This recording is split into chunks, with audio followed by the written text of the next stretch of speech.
In June 2001, a horrifying tragedy shook the United States, thrusting mental health, particularly postpartum mental health, into the national spotlight in an unprecedented way. Andrea Yates, a mother of 5 young children in suburban Houston, Texas, confessed to drowning her children one by one in the family bathtub. The children, Noah, age 7, John, 5, Paul, 3, Luke, 2, and Mary, just 6 months old, were completely dependent on their mother's care and entirely unaware of the mental and emotional struggles she faced. This unimaginable act left the public grappling with disbelief, shock, and profound sadness. The country struggled to reconcile the image of a mother, traditionally a nurturing figure, committing such a tragic act. Andrea's husband, Russell "Rusty" Yates, described her as a devoted wife and mother, highlighting the religious, value-centered life they had built together. Yet, as the investigation unfolded, it became evident that Andrea had been battling severe mental health issues for years, including postpartum depression and psychosis. Her illness had gone largely untreated or inadequately managed, creating an environment where her condition worsened over time. Andrea's case would later become one of the most significant criminal trials in modern memory, drawing attention not only for its inherent tragedy but also for the complex questions it raised about mental health, the legal system, and the expectations placed on mothers. Some viewed her as a heartless killer, while others saw her as a victim of a failed mental health system and societal pressures. Ultimately, Andrea Yates' story remains a haunting reminder of the consequences of untreated mental illness and the critical need for compassionate, comprehensive mental health support. Andrea Pia Kennedy was born in 1964 in Houston, Texas. Growing up in a stable home environment, she was known for her intelligence, quiet nature, and sense of responsibility. Throughout her high school years, Andrea excelled academically, eventually graduating as valedictorian of her class.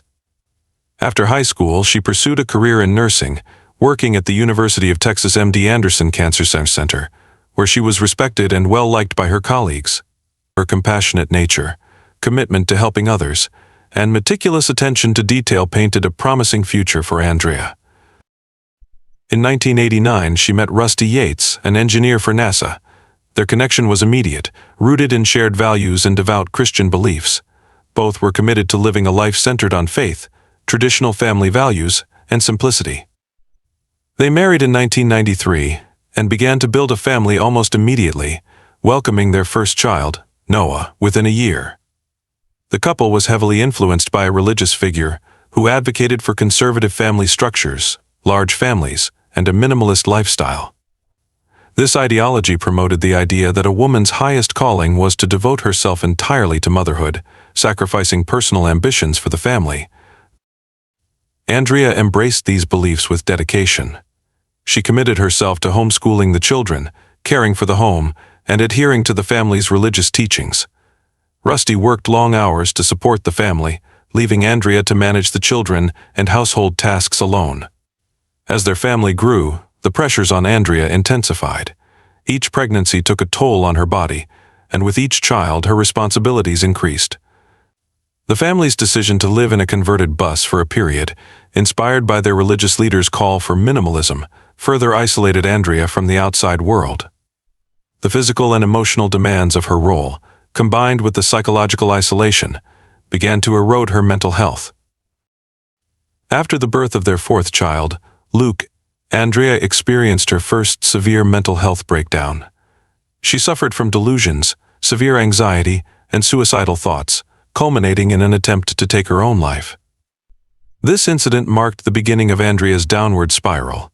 She was hospitalized and diagnosed with postpartum depression and psychosis, but despite doctors' warnings about the risks of future pregnancies, Andrea and Rusty went on to have a 5th child, Mary.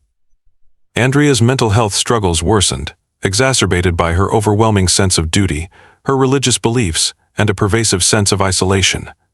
She felt trapped in her role, unable to manage the daily demands of motherhood, and increasingly burdened by intrusive thoughts she could not control.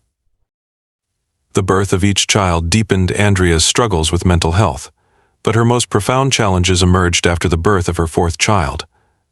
She was admitted to multiple psychiatric hospitals, diagnosed with severe postpartum depression and psychosis, and prescribed a range of antipsychotic medications. Her symptoms included auditory hallucinations, where voices told her that she was a failure as a mother and would lead her children to ruin. Andrea felt an intense and overwhelming fear that she was harming her children by merely existing in their lives, a belief so deeply ingrained in her psychosis that it seemed to warp her very sense of reality.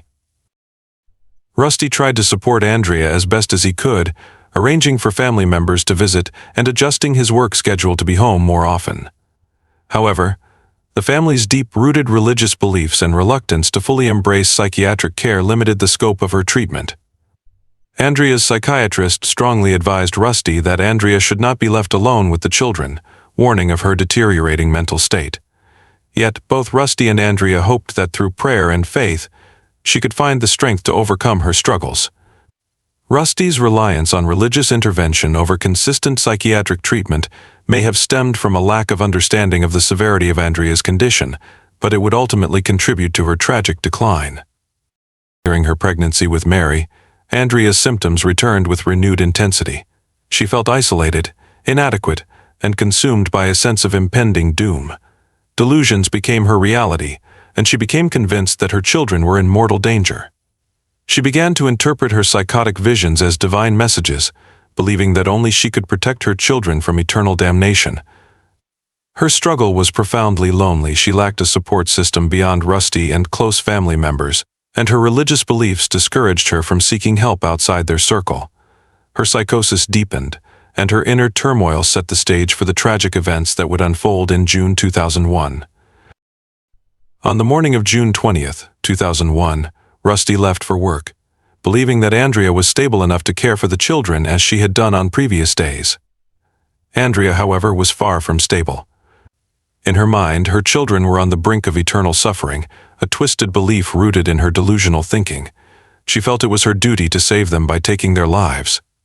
Driven by a psychotic detachment from reality, she filled the bathtub with water and drowned her children one by one. Andrea began with her youngest, 6-month-old Mary, whom she carried to the bathroom and held under the water. After Mary was gone, she placed her body on the bed and returned to bring each of her sons to the bathroom in succession. She drowned John, Paul, and Luke in the same manner, each time returning their bodies to the bed after. 7-year-old Noah, her eldest child, sensed that something was terribly wrong and attempted to flee. Yet Andrea, lost in her delusions, caught him and brought him back to the bathroom. Noah's final words reportedly included a plea to his mother, but she was too consumed by her delusional mission to respond. After completing this harrowing act, Andrea called 911, reporting what she had done. Her tone was calm, almost devoid of emotion, reflecting the psychotic state she was in.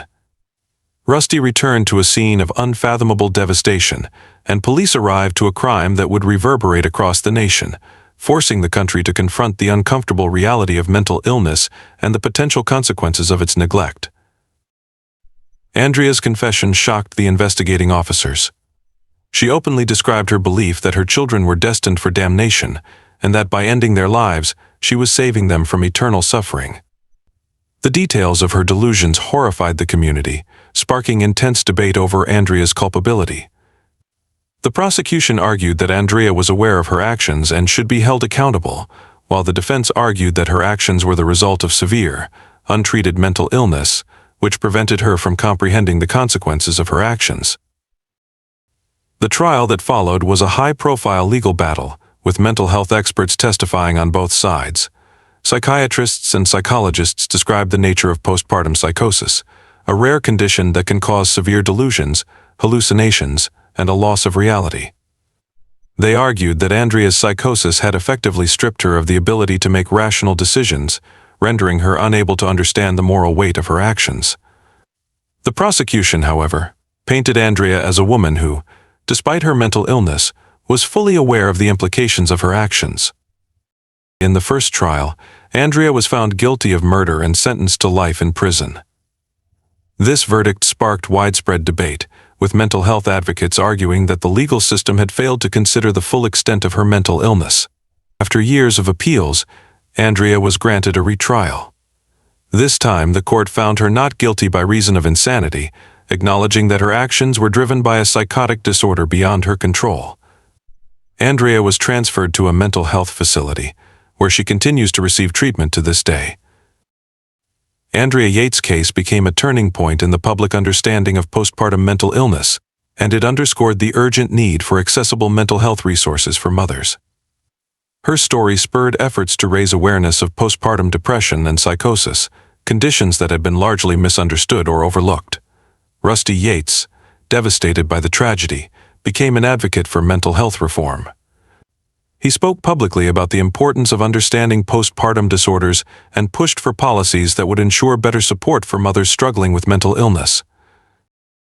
In the years following Andrea's trial, mental health legislation saw a gradual shift. Initiatives focused on screening for postpartum depression during and after pregnancy became more common, and there was a growing push for better mental health resources.